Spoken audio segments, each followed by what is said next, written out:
শোনেন শোনেন ভাইরা, আজকে একটা একদম রিয়েলি আমার জীবনের কাহিনী শোনাবো। আমার জীবনে যা ঘটে গেছে সেই ঘটনা আপনারা যদি শুনেন বা দেখেন তো ভাববেন আপনার জীবনে এরকম কাহিনী আছে। নাহলে একটু বাড়িতে যেয়ে যোগাযোগ করতে পারবেন। আমার বাড়ি হচ্ছে দুর্গাপুর, ইসলামপুর থানার অন্তর্গত দুর্গাপুর বাড়ি, লছনপুর অঞ্চল। তো আজ থেকে প্রায় 2000 সালের ঘটনা।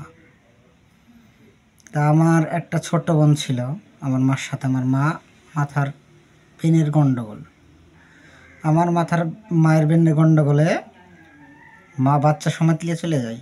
আমার নানা নানির বাড়ি হচ্ছে শেখপাড়া মালিপাড়া। তারা হচ্ছে মামাদের কাছে গেলছে বলে আমরা ভাবছি মামাদের বাড়িতে আছে। তারপরে মা হারিয়ে যায়, মামাদের বাড়িতে যাই তো মামাদের বাড়িতে নাই। এই যে মা হারিয়ে গেল তো গেল, সেই 20-25 বছরের ওপর হয়ে গেল মার হারানো। হারিয়ে যাওয়ার পরে 20 বছর পরে এই 1 বছর হলে মা এসেছে, কিন্তু বোনটাকে আর পাওয়া যায়নি।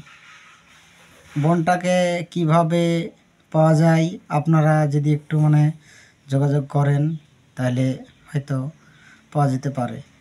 তার একটু কথা বলতে পারতো, সে ছোট হলেও একটু কথা বলতে পারতো।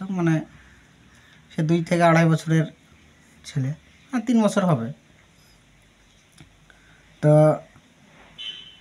এভাবে হারিয়ে যায়। আমার বাবাও সেরকম অর্থ সম্পদ নাই যে কি ধরে খুঁজে নিয়ে আসবে। তো আমরা গরিব মানুষ, তার লেগে আমার বাবাও ও সহযোগিতা করেনি। আলাদা বিয়ে করে সংসার করে আলাদা সব কিছু করে সব আলাদা হয়েছে।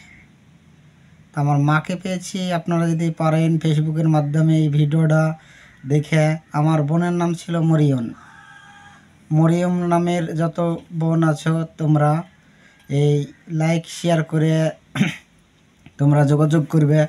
তোমাদের পিতামাতাকে ভালো করে জানবে, তোমাদের মা বাপকে ভালো করে বলবে। শেখপাড়া থেকে যত সম্ভব আমাদের হারালছে। হয়তো নানির বাড়ি যেতে যে বাস থেকে হয়তো নামায়নি, সে আমাদের ইসলামপুর থেকে বহরমপুর বাস যেত, রাধাকৃষ্ণ কৃপাময় বাস তখনকার এখনও চলে হয়তো লাইনে। সেভাবে আমার বোনটা হয়তো বাসে চলে এলছে। কেউ হয়তো নামাইছে, কেউ হয়তো লিজে রেখে দিয়েছে। তো এর জন্যই আমার ভিডিওটা করা। আর আপনারা যদি পারেন বেশি বেশি লাইক শেয়ার করবেন, আর এই ভিডিওটা সবার মাঝে ছড়িয়ে দিবেন।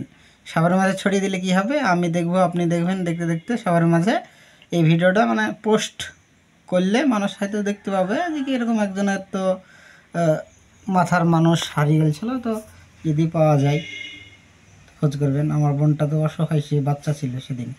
আমরা ছোট ছিল, কিন্তু আমরা তো আমরা তো সেইটা ভাবিনি। এখন তো দেখছি ফেসবুকের মাধ্যমে, মোবাইলের মাধ্যমে যদি খোঁজা যায় এভাবে, যদি বুলা কাহা করে মানুষের মাঝে, তাহলে হয়তো নিজে আমার বোনটাকে আবার ফিরে পেতে পারি। কোথায় আছে কি আল্লাহ জানে, ভালো জানে, বেঁচে আছে কি মরে গেছে। যদি বেঁচে থাকে আপনারা যোগাযোগ করবেন আমার সাথে।